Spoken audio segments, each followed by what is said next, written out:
Hello and welcome back. This is episode 7 of the Oh No No podcast. I'm your host today, Robbie Weir, and we're in the post-postponement territory after the game against Arbroath, as we expected, and as we're all breathe a sigh of relief that the game was called off. So I'm joined today by a few recurring faces now. Firstly up, we've got the man who left the one-star TripAdvisor review of the Rins of Galloway after he got lost there. I had to go and Google search what that peninsula was called. Duncan Cameron, how are you doing? I'm very well, mate, very well. Just a bit dried off. That's great. That's fantastic. Secondly, we're joined by a man who does trips to Japan. He's fluent in German, and now I'm suspicious that he's on MI6's payroll.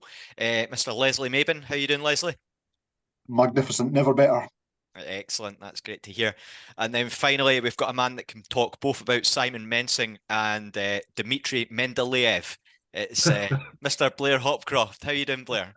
Loving that, mate. Yeah, good, thanks. I did have to write down the pronunciation for that as well. If you don't know, that's the man who created the first ever periodic table. So now you've been educated. So yeah, Saturday's game got postponed as was expected. So what did everyone else get up to on their day 3 of football? Start with you, Duncan. I listened to episode 6 of the Oh No No No podcast, Robbie. I thought that was the thing that any right-minded Raith Rovers fan would do.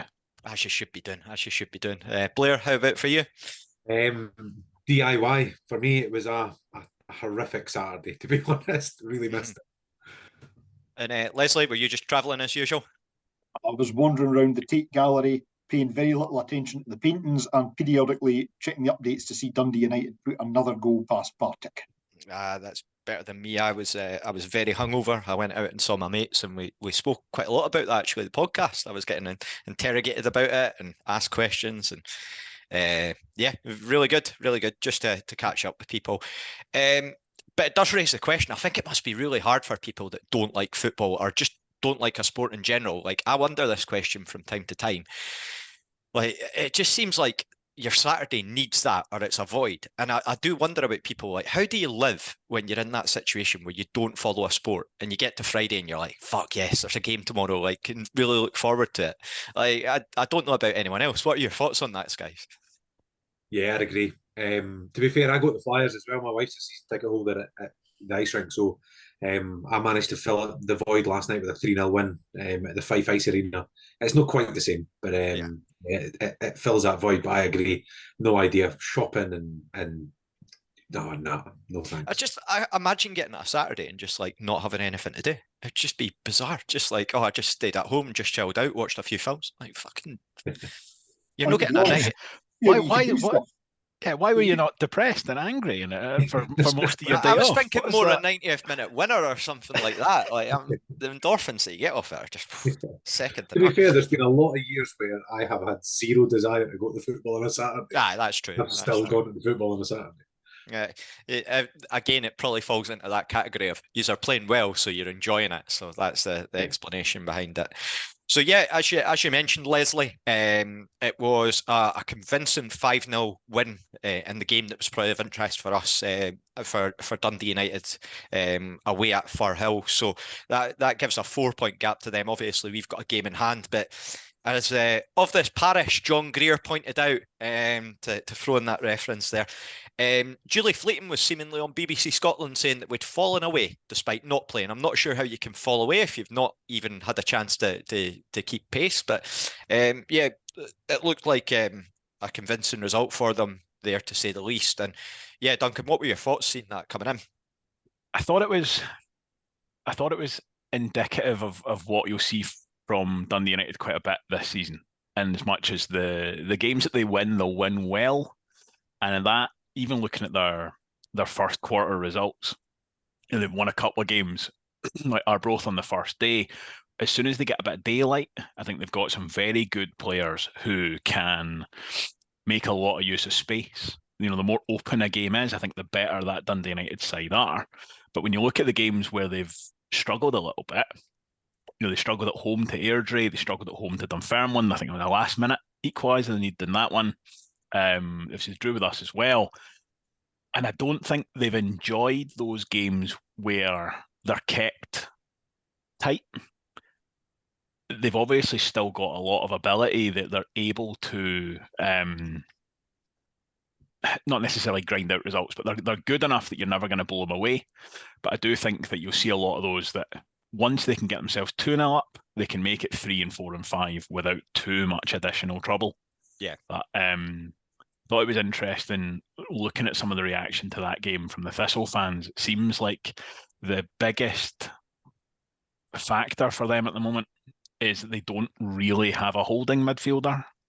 And I think we saw that last season when Scott Brown was injured. It's so critical. And that's where you can really, really get yourself into bother with just not having that kind of balance in midfield. And it's going to be interesting to see how Thistle kind of address that, because that's it's not just against the best side in the division that can really come back and haunt you. Yeah, I think it's probably puts into perspective our results that we've had, because we obviously drew on the opening day against Thistle, a 2-2 draw where we came back. And at that point, you're probably thinking Thistle are going to kick on and have a really strong start, but it seemed very stop-start. And then as well, us drawing at home to United a few weeks back, we probably deserve a bit more props for that now, because we've played Scott Brown at the back. I mean, what were your thoughts about it, Blair? Yeah, same. I agree with what Duncan's saying about Dundee United. I think it's a funny one, though. Like, I mean, it's 1-0 for an hour. Well, I say there was 1-0 after 10 minutes. And then it's 61 minutes. Like I say, I was potting about doing a bit of DIY kind of stuff, checking the scores, loving the fact that Pars were getting beat, watching the scores coming in, and it's still 1-0 in both the championship games. And then you check again kind of 20 minutes later, and I think it was 4-0 at that point. And I'm like, what the hell's happened? Like, they just seem to have collapsed. But I wonder if it's more about Partick Thistle than it is about Dundee United. For that, like you say, they 2-0 up against us, and they clearly didn't like it up them, because as soon as we put a bit of pressure on them, they absolutely collapsed. They did the same the week after, I'm sure. Did they not? Was it Airdrie? Yeah, they lost away to Airdrie, I'm sure. Away. They were 1-0 up at half time, I think, and they lost 2-1. Yep. And it seems to be that thing of Partick or that kind of team. And you look at the results, they got beat quite convincingly by Arbroath. So they seem to either win quite convincingly or actually really shit the bed. So I'm not sure how much Dundee United should read into that result, if I'm honest. Yeah, I think they're sorry, Robbie, they're very brittle. Yeah, it's probably the word for Partick Thistle. They seem to be quite good at times, but then you said there, like, they don't like it up them. That's exactly what it seems to be. It's one thing goes against them, and they just don't seem to have that sort of resilience. And I mean, it's very easy to go back to like last season's playoffs when they really threw that away, and then they've done it, multiple times since. And the other thing I noticed from that game yesterday, they were playing Kieran and Gwenya at right back. Oh, so really? I think, yeah, a little bit like the Rovers at the moment. They've got decent players, but they're also turning up on a Saturday with one or two, kind of round pegs in a square hole, or vice versa. And yeah, you're always going to give up chances, but it's a division that can do that to you. I mean, I was looking, so a couple of weeks back, Arbroath beat Partick Thistle 3-0. The week after that, Partick Thistle beat Dunfermline 3-0. And then the postponed game the week after, Arbroath were at East End Park. Now, obviously, the Pars haven't done brilliantly the last couple of weeks, but like, would you have been incredibly surprised had that game gone ahead if Dunfermline had happened to win 3-0? Like, not massively. It wouldn't be a total stunner. It's one of these things where that's the way the championship goes. It's a kind of cliche, but anyone can beat anyone, and anyone can beat anyone quite well if one or two things go or don't go for them.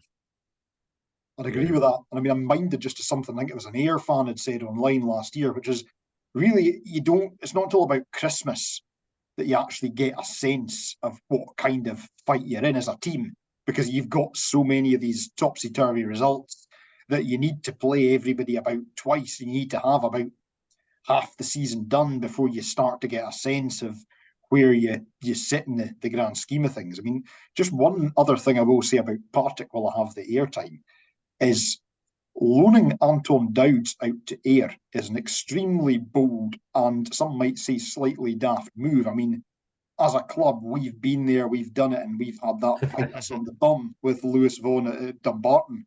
And, you know, unless you are very confident that you're going to be light years ahead of the team you've loaned that player to, you're just storing up all kinds of trouble for yourself. So that's a really weird one for me. Yeah, I think the interesting one, I mean, I can get where you're coming from with it. What I would say about that is that I think that Anton Dowds is not as good as Brian Graham. And I think that Brian Graham is pretty much just guaranteed at least 15 goals at this level, even though he's coming to very much into the twilight years of his career. I think the best point of his career was when he was with us, and we saw his best years, and then he sort of had the resurgence with Thistle. But to expand on sort of what's been mentioned before, I think that it's almost like every other team, barring Dundee United and maybe Morton and Cali, feel like we were last season. That they're very just brittle was a very good word to use there, Duncan. Just that the teams seem very inconsistent and can't really put the runs together. One interesting statistic that I did notice, the guy that posted on Pie and Bother, the Dundee United fans, Sarto Mutiny, he posted that there were 6 goals scored in the championship yesterday, and all 6 goals that were scored were by players under contract for Dundee United, because it was Logan Chalmers that scored for Ayr. And that's a brilliant statistic, which probably shows about the depth that they've got. But yeah, that was the only other game yesterday. Dunfermline lost 1-0 to Ayr at home. Just mediocre mid-table battle, and a lot of Pars fans seemed very unhappy with McPake, so it'll be interesting to see the response to that last season. They were sort of, the comments were all suggesting that generally it tended to be the Ayr were in the ascendancy and unlucky not to get more goals. So if you can carry that on next week, lads, by all means, feel free. I thoroughly enjoyed the comment section. Yeah, as you always do. And what I did notice as well is that it's quite interesting seeing how I always believe that they're a very good club for shifting the goalpost, Dunfermline. Much like England fans at the Euro, the last Euros when it was before the game, very much a case of you had Rio Ferdinand in the pre-match punditry. Oh, I think we should be taking 5 or 6 off Scotland. And as soon as we got that 0-0 draw, it's a case of, oh, you're celebrating a 0-0 draw like you've won the World Cup. So this season, we've obviously, Rovers crowds have rocketed up. We're sitting about, 3,000 in terms of our home attendances, generally speaking. And that's not even, I mean, occasionally, you're probably looking with away fans about like 300 or 400, I think would be fair to say. But by and large, it's mostly been home fans coming in. And the narrative's very much changed. That, like, even on the social media, you had that one of their fans slaughtering us for the Ian Murray yearbook thing, and he's clearly not got that it's a meme that's recurring across like social media. So yeah, I feel like a lot of it's very much grasping at straws at their side at the moment, just because of how well that we're doing. But we're going to give a bit more airtime to that game later on in the week, and I'm sure that we won't be short of people with things to say about the derby. So we'll move on from that. So from a Raith Rovers perspective, the big announcement this week came on Friday. There was inklings that it was going to be coming, and I think that a lot of people like me were barking a bit up the wrong tree. But it was announced on Friday at the start of Club 1883, which is a new sort of subscription-based offer that the club are doing. It's not a reboot of the Supporters Fund, which was what I initially took from it. I was very much thinking, well, this is just going to be a recurrence of this. But no, it's different to what was expected. Effectively, Andy Barrowmans came out and provided a sort of sit-down interview with Davy Hancock explaining the ins and outs about it. Quite a lot of people had questions as, oh, what happens with the Supporters Fund? This is a bit different. So he's basically just expanded that it's going to be used for all manner of costs. It's very much Rory's project that offer can be done via fan base, things like stadium costs, so try to repair seats and things like that. So it's £20 for your gold membership and gold international. There's a range of sort of things that are going to be offered from it. So yeah, just to go to yourself firstly, Leslie, what did you make of that as someone that obviously follows from afar? What did you think when you saw that coming out, and that they've obviously got that international offering as well as the sort of domestic offering? I mean, it was the international bit was the bit that clearly jumped out at me, and I think that's a fantastic thing to do.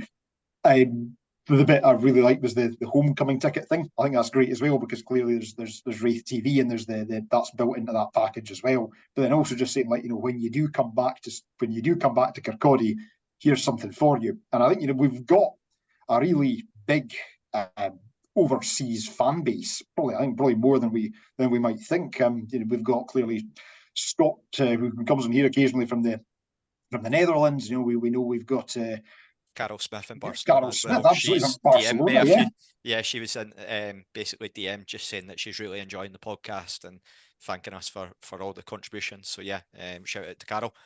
Absolutely. I mean, we've got people all over the world, and even as far afield as Texas and places like that too, and just kind of having something out there for them and providing something a little bit different is, I think, really good, and just acknowledging that. So I'm very pleased to see it as well. And like you say, I like the idea that there's a bit of clarity about what it's being used for, and that it's not just a reboot of the supporters fund, but that there's a whole range of things that we need to do at the club that ultimately are going to make us stronger, and that's what this is going to do. Is something I'm very, very heartened to see. And I think, like we've said before, it just reflects that everything on and off the pitch at the moment seems to be going in the right direction. Yeah. So I'm going to turn to you, Duncan, now. I think that it's been quite cute in terms of the club that what they've done is they've said it's not an expansion of the supporters fund. It's completely different. I, like yourself, I believe, we both dropped out on the back of the David Goodwillie signing for the supporters fund. Yep. Do you think they've been quite cute in the sense that they've made this available, but they've also highlighted that the supporters fund is still on the go, so that people that have maybe lapsed will also say, actually, I could jump back into that? I thought it was interesting the way that Andy Barrowman framed that in his interview with Davy Hancock, because when the first that he mentioned it, I was a little bit not taken aback, but I was quite surprised when he said that it's not a replacement, it's an addition. But the way that he explained it then made sense, where it now seems to me that the supporters fund is almost going to act as a sort of top-up vehicle, because the Club 1883 is a fixed cost. It's at its top end, it's £20 a month, whereas the supporters fund is variable. It seems like that's probably going to be the way that goes. That if you could only pick one, I think the club would rather now that you pick the Club 1883. But if you've got cash in your pocket beyond £20 a month and you'd like to make an additional contribution, the supporters fund then gives you an additional an additional way to do that. And it'd be interesting to see how that offering changes over time, because I know there's the quarterly draws and things that are involved in that.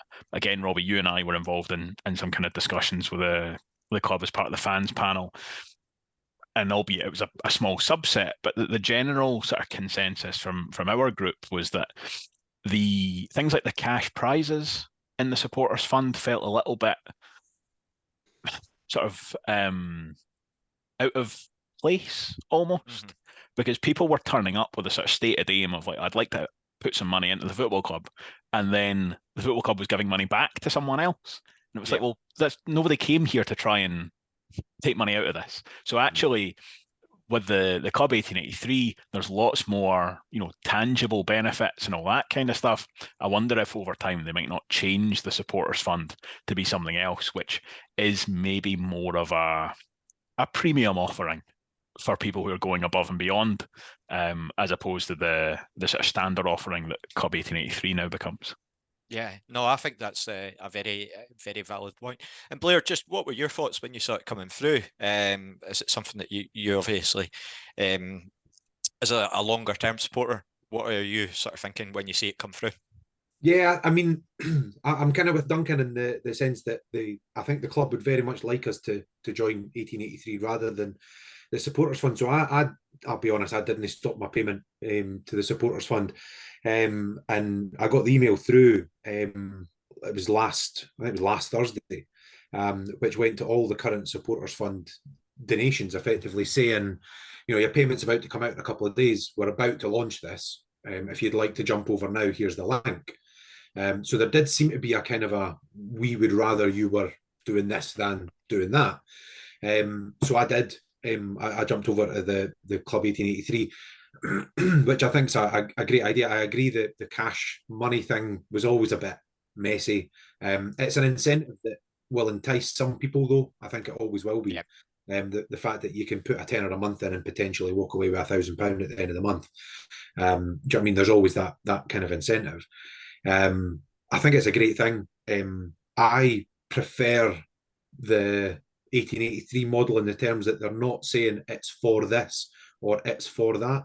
I always hated the topping up the player fund, like buying players. This idea that I pay their wages, I make these, like, I always felt a little bit messy. Like, I pay my money to go and watch the team, and to have somebody far more qualified than me. I mean, I'll critique them that's what I'm here for, right? Yeah. I'll come on and give my tuppence worth till the cows come home, but I'm never going to sit here and say I pay their wages. My decision should be like. It just always felt a bit messy. I think that I'm all for it. that's the thing with football clubs as well. I think it's an interesting situation, especially at this level of football, because you see it with clubs across all of the SPFL. Supporters are naturally the more further down you go, I feel the more supporters are sort of valued, in the sense that, like, if you go to an English Premier League club, it doesn't matter, you're a statistic. Whereas at this level, the club can obviously utilise, and I think you're probably more likely when you've got that emotional attachment, you know the people involved with the club, you're invested, you've got the memories, you've got stuff like this, where you will be liable to sort of say, fantastic, happy to jump into this. And again, I feel that it's very good in the sense that it's very accessible as well. You don't need to mess about with standing orders. It's done via fan base. The club, I feel, have had a very solid uptake so far because it is so accessible. So yeah, I really look forward to seeing what happens with it moving forwards. The club have been very bold in terms that they've put the target out of what they want to achieve with it. And I would encourage anyone, if they've not done already, because he's explained it far better than I ever will. Listen to Andrew Barrowman's sort of interview with Raith TV, because he just outlines everything about it. I'm sure that as Rovers fans, you've probably done that already. So I don't think anyone's going to be coming on here to a shocker and saying, what's he on about? I don't know about this, when you've probably had your YouTube notifications pinging off with it from Raith TV already. I like that idea, though, that there's an interview with the CEO, but someone's like, no, I want to hear what these four jobbers think first. Yeah, exactly. Just to jump in, Robbie, on that point. Carry on. And to go to Blair's point as well, I'm kind of the same, where when they say that, because Benita has said it for this as well, that some of it will go towards football operations. It's like, yeah, you're a football club. That's what happens. That's where loads of that money is going to go, and it's almost a lot of time it's just displacement. So you can raise, say you raise £10,000 from your supporters fund, so you're like, yeah, so we're going to spend that on this player. Almost certainly that money would have been spent anyway, and you're now just taking £10,000 from, you're not allocating it from somewhere else. And so the interesting part for me is when they're talking about the sort of capital expenditure, essentially. And the thing is, as we've seen with basically everything they've done so far, the guys who've come in very much talk the talk very, very well, to the point where it's almost getting suspicious, the level to which they're telling me what I want to hear. But I've got every belief that they will walk the walk as well. And the big thing in this is going to be around the transparency that they're offering.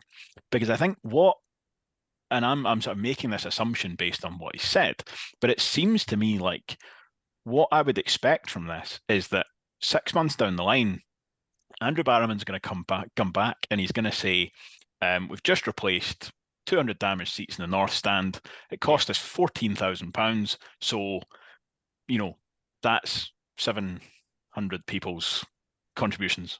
So that's 2 months worth of contributions. That's where that went. And you can actually go, excellent, that's good numbers. And that's the kind of stuff that's what you would want.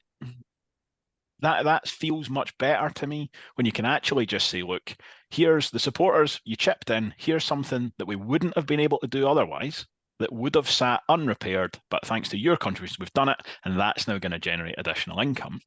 And that, I think, is where you then start to see the value of the money that you're putting in.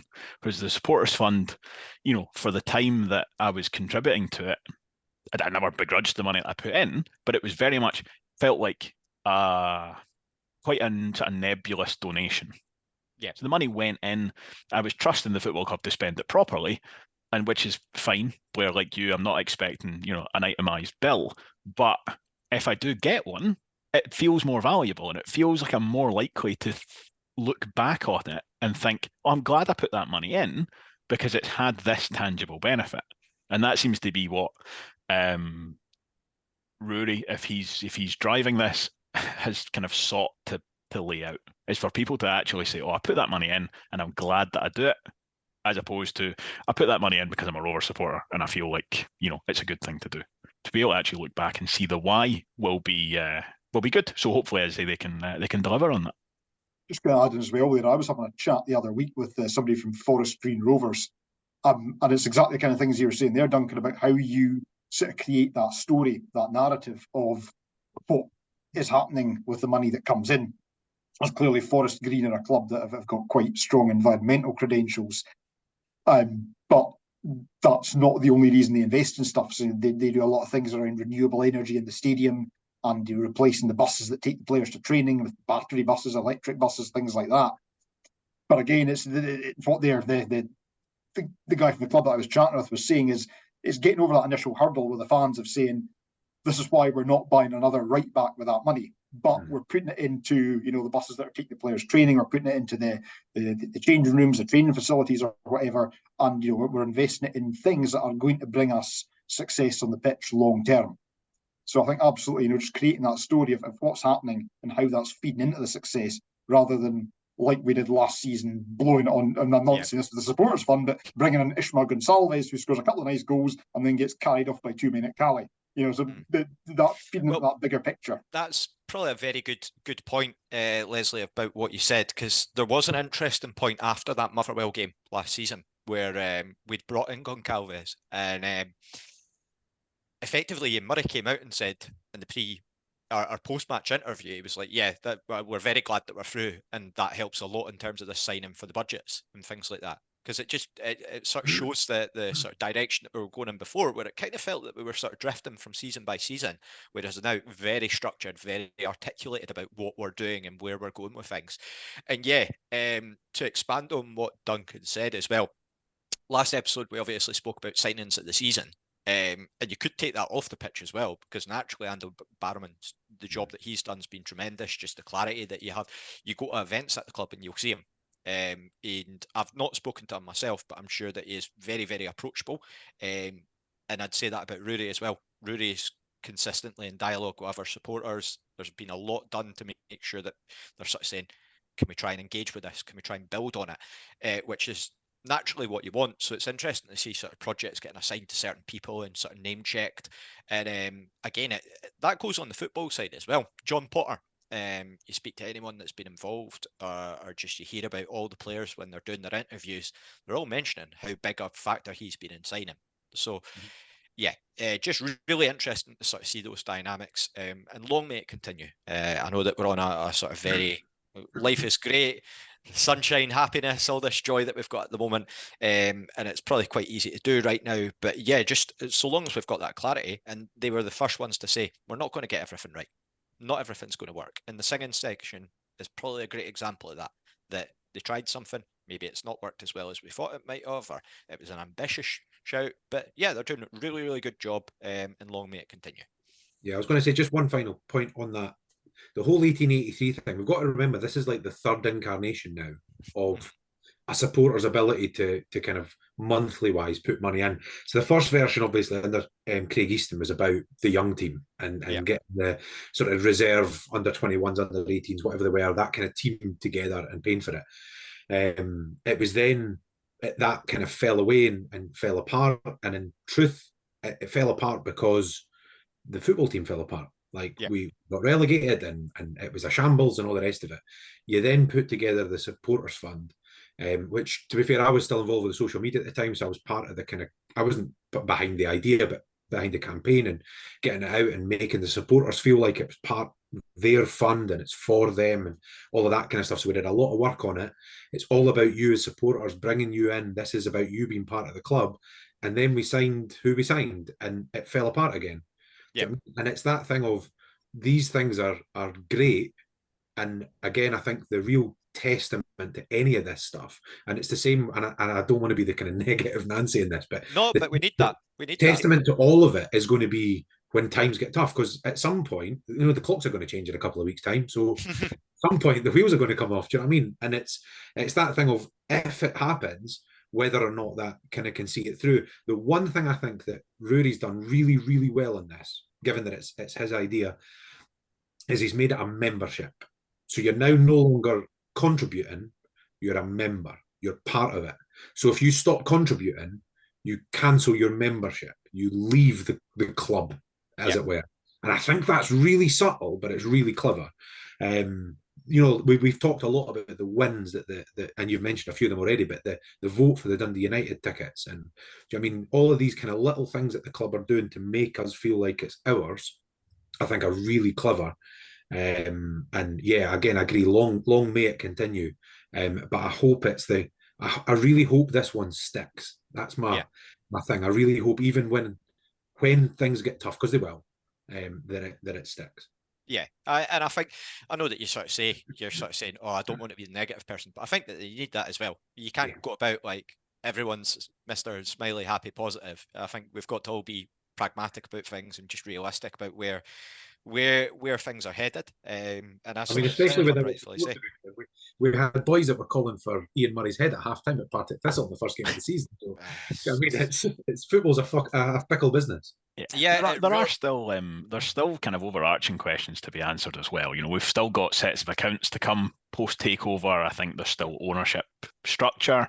There's really quite big, substantial stuff that we've not been party to yet, but we can only judge them on what we've seen so far. Everything they've done so far has been very impressive. We can only kind of hope that continues, but these are you cross these bridges as you come to them. Yeah, absolutely. And I think it'll just be really interesting. You spoke about before, Robbie, you had your game against Cali. We beat them in that hoodoo. Touched on it before in the last podcast as well. Dunfermline away, beat them for the first time in 10 years. So maybe this is a season where we can go in and have a strong winter. Maybe I'm being far too optimistic about this. Have a strong winter, finish second in the league potentially. I don't feel like that's unrealistic given how other teams are performing, how we're performing.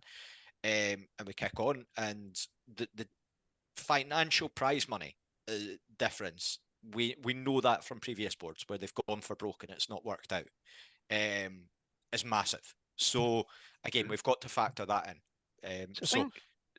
To come back to what we were saying at the beginning, I think you've made a really good point there in the terms of the clocks go back and we get worse, and it happens all the time. I think it's a feature of the Championship that we haven't. I mean, it's a feature of all football, but particularly notable in the Championship. Teams that have a really good first quarter and then start to fall away because you've only got one way of working. I mean, to get even smaller scale than teams, the most obvious example I can think of is Dario Zanata 2 years ago, where his first quarter was unbelievable, and then every single team in the division was like, "Oh, don't show him onto his right foot." Right, cool. And then he did nothing else. And by January we were like, actually, there's literally no point even having him around anymore. He's become so ineffective. And that's not just a Rovers thing. I'd say that goes for everyone. I think it's like one that there's also the reverse of that as well. Like, you notice teams at the bottom, they get their manager gone within the first 10 games, and then they seem to go on a tremendous run. Arbroath have done it a few times. Morton did it before, where they were like rock bottom of the league, and then they brought in Dougie Emery, and that completely changed them. Sorry to Christina for mentioning his name. And it wouldn't surprise me if Cali did the same this season. I feel like they've had a turnaround, but again, we'll see whether Duncan Ferguson is all that. But yeah, I feel like it's a great point that you put there. I think that's going to be the big test for Ian Murray, really, this season. Is you've had a really good, strong first quarter, but it's a case of, is that something that you can then carry forward? And actually, as we sit here at the moment, and football can change very, very quickly, my suspicion is that they will actually kind of keep going. Maybe not necessarily putting up quite as many points as they have done, but it doesn't feel like a Zanata-esque season to me. It doesn't feel like the Rovers have been taking teams by surprise or have adopted a way of playing that teams aren't used to. I think they've been winning games, and to be fair, they're winning games quite narrowly. But as we've said all along, we're winning games narrowly almost not by design. Obviously, you don't want to only win by a single goal. But when we've been winning by a single goal, it hasn't felt panicky or lucky. It's felt quite controlled. And that, I think, is a positive sign that this isn't a sort of flash in the pan good quarter that's then going to fall apart. But as you say, there's 9 other teams who are all, trying to do the same thing. So it will be interesting to see. But definitely that's as much as we talk about the clock going back, I think a lot of that is it's you play everybody once, they start to work you out. And if you are quite one-dimensional, that's when you really start to be caught out going into the winter. Yeah. I mean, I just don't really feel that we are a one-dimensional team. I know it's been mentioned a few times, but Jack Hamilton's done really well when he's been used as a target man, even if it's not his natural position. But yeah, I think it'll be a test if that situation does come to pass, because people become very, very panicky very quickly. Football fans, as you've said, Blair, can be very jittery. Our WhatsApp chat today has already had conversations in it about people that maybe lose their rag and our opinions on that. But everyone, as you're a paying supporter, you're entitled to your opinion. So hence why we've got this podcast. Right. Exactly. So we'll move it along. The next point I just want to touch upon, he's not on the podcast today, but just to mention that there is a Hall of Fame night coming up, 20th of November. I spoke with John about this quite recently. He said there's only about 30 tickets or so left for it. It's at the Adam Smith Theatre. Guest speakers are going to be Gary McAllister and John Barnes, so obviously 2 very, very prominent names in British football over the last 40 years or so. A wide range of inductees. We've got Danny Lennon, Tommy Hislop, Jason Thompson, Gordon Arthur, and Paquito will be flying over as well for it. So a lot to look forward to there. It's going to be £30 a ticket. I believe there's also VIP tickets, which are a bit more expensive, and those can be bought from the Home of Hopcroft, which is just on the east end of the high street. So yeah, just a shout out for that, and just to say it looks like it'll be a really good night. I've never been myself to a Hall of Fame night, but I fully intend on getting a ticket, and just to give it a bit of promotion. And I'm sure that we'll have a full episode with John to sort of dive into that in a bit of further detail. So yeah, very much looking forward to that. Just to round us off, does anyone want to say anything about that at all, or are we okay to move on to the big question? Hall of Fame's a great night, to be fair. It always is. I've been, I think all of them. I think I maybe missed the first one, but they're always a cracking night. And actually, sometimes the guest speakers are brilliant. Sometimes the guest speakers are kind of okay. It seems to be one of those things afterwards as well that everybody's kind of going, "Oh, I really enjoyed them," and somebody else goes, "Nah, didn't really enjoy him," or whatever. But the one thing that goes through the whole thing of it, and it's the same every year, is the guys that come away from it, the guest speakers, the players, whatever, are like, there is no other club doing this. There is nowhere where you would get this many people coming to something like this for a club this size.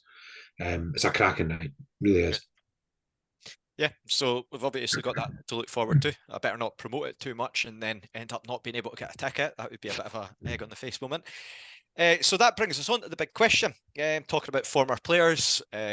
And yeah, yesterday, obviously, Partick Thistle got absolutely thumped with their former player, Kevin Holt, getting a hat-trick against them. Promptly, seemingly wound up their fans something fierce. So the big question was players who have came back to haunt Rovers after leaving us, which was put as a thoroughly depressing question to end this episode. So I'm going to start with yourself, Leslie. Who was your pick for this? I had a few. There's a couple who've come back to haunt us in recent years in isolated incidents, shall we say, one of them being Grant Gillespie, winning a game for Morton with a penalty kick right at the end. Another being Declan McManus, who thumped a volley, and in fairness, a very good volley in front of the North Stand to complete a miraculous recovery for Dunfermline in one of the first 5 derbies after we came back up. But the person I'd gone for coming back to haunt us was Jason Thompson. And again, he left on good terms. He left he wanted to go to part-time football, and there was no kind of ill feeling there. He just then turned out to be very good for Arbroath. And we chatted about this in the last episode. and was part of that famous Arbroath defence that were just completely, unbreachable. And so, it probably isn't a single performance or a single moment, but for me, it would be Jason Thompson just being part of that impenetrable Arbroath defence that were a big part of them beating us quite comprehensively to League One in the. You know what I've just realised, Leslie? See what you just said that? They're like a shite AC Milan, when they had Maldini, Nesta, and Cafu and they're more Stoke City before City. So yeah, I think Jason Thompson's a great shout. Very good servant for the club over a prolonged period for us. I know that he came in on loan at first, and then just a dependable right back that you could really enjoyable figure as well. Had a bit of character about him, and he wound up the Cowden Beef fans something fierce when he got scythed down in the box, and the referee gave a penalty in what was a clear, brutal attack on him. Followed his brother as well. His brother, Danny. It's worth saying as well, you couldn't even really get annoyed at Jason Thompson. It wasn't like we left on bad terms or he'd been a total shite bag when he was with us. He was a great player, he did well, and he left for his own reasons, and you just had to say fair play. A brilliant shout there. So Duncan, to turn to yourself, who did you have? So Leslie mentioned it already, and I feel like we might need to use like the magic of post-production to stick a trigger warning at the start of this episode. But very briefly, I'm just going to bring up Lewis Vaughan going to Dumbarton, because that could possibly be the only instance of a current player coming back to haunt somebody in the most brutal fashion. You know, I've brought it up and I don't want to talk about it. That's how painful that remains. But we'll talk about it. Fundamentally, the most significant act of harry-carry that a football club has possibly ever committed, and I was looking back, and there's an interview on Dumbarton's website with Lewis Vaughan, and you can feel like the sort of the awkwardness, even just in the words from him, where he's just like. The subtext is, what am I doing here? Like, why am I in this situation?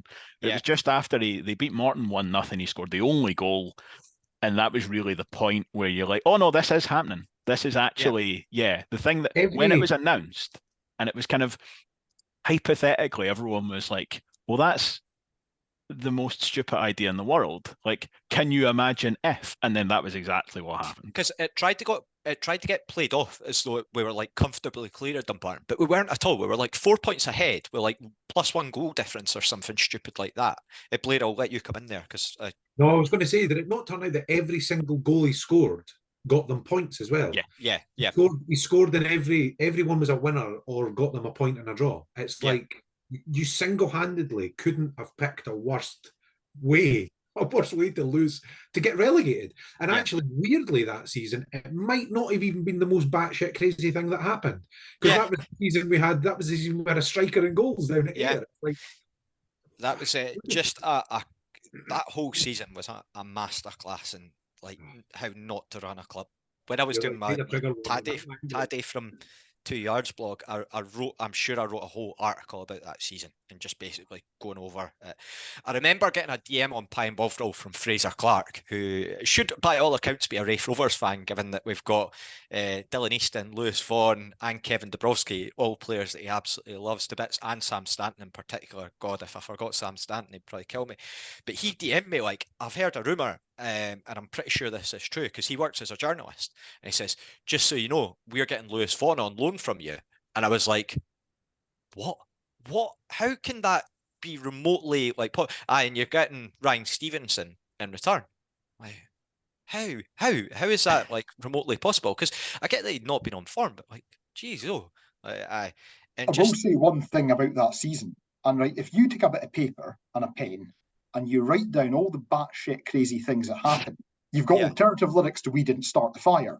Pretty much. Because remember, it was the Hearts game as well, where we tried to have the hospitality, and it came out like that the hospitalities thing was going to be a Q&A with Gary Locke, who everyone hated, and Rudy Scatchell, who hadn't scored a goal.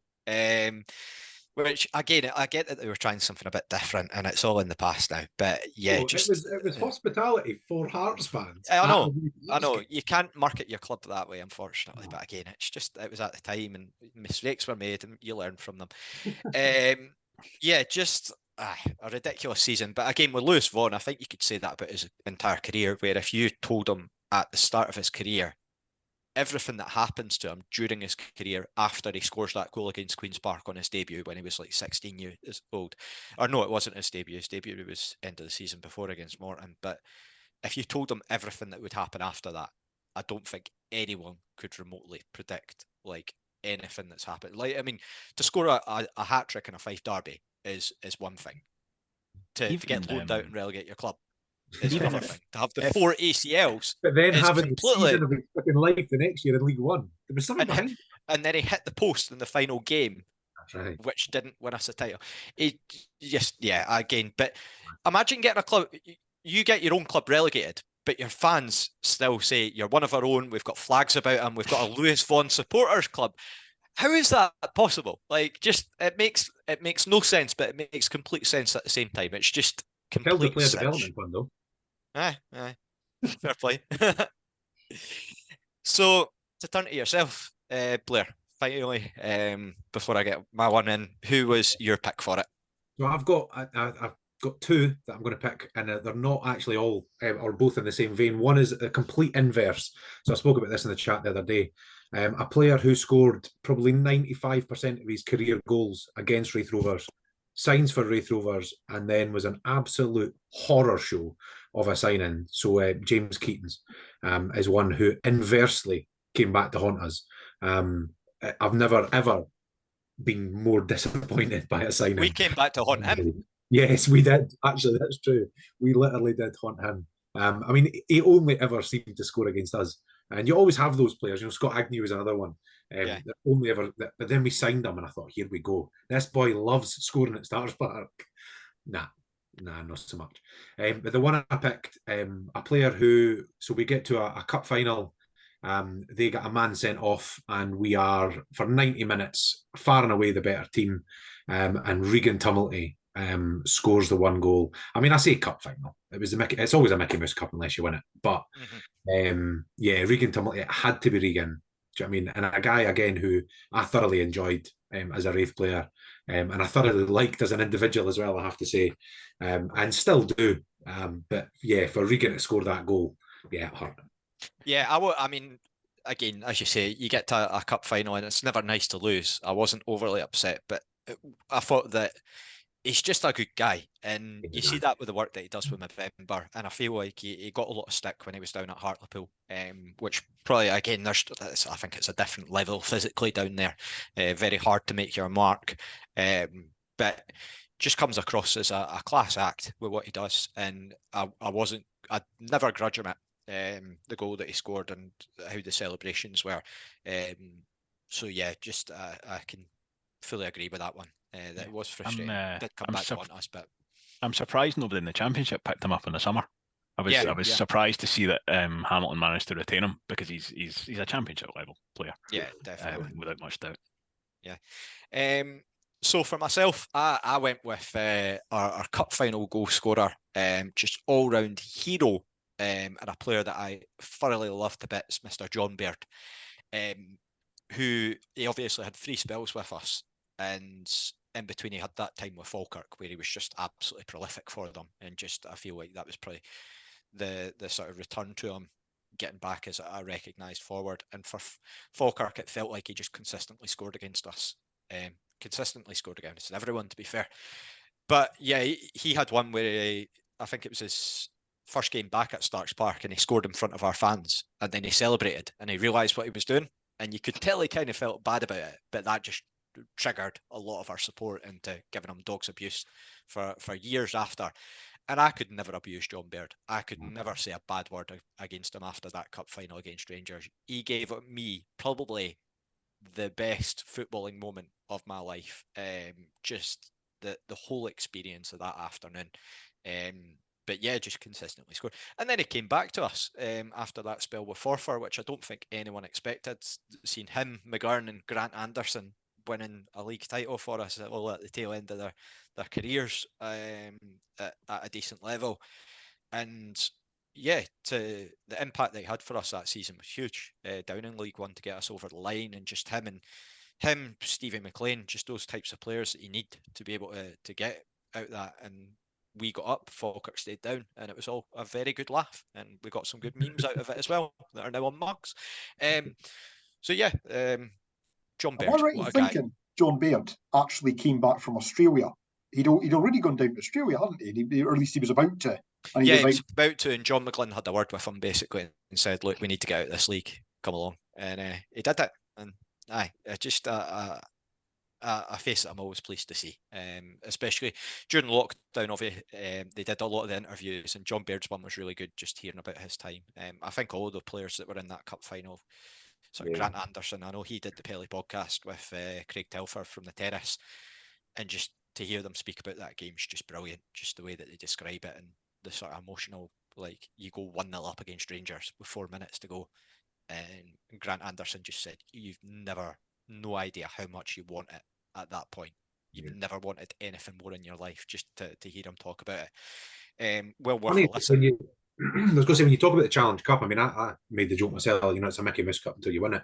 But for a lot of players, it's the only silverware they ever win. Yeah, that's Michael a very Cochran valid signing for Alloa because they were in a Challenge Cup final. Do you know what I mean? It's that thing of never going to win a cup. But John Baird, it always surprised me the career he had, and the only silverware he ever won was the Challenge Cup with us and the league with us. Aye. Do you know what I mean?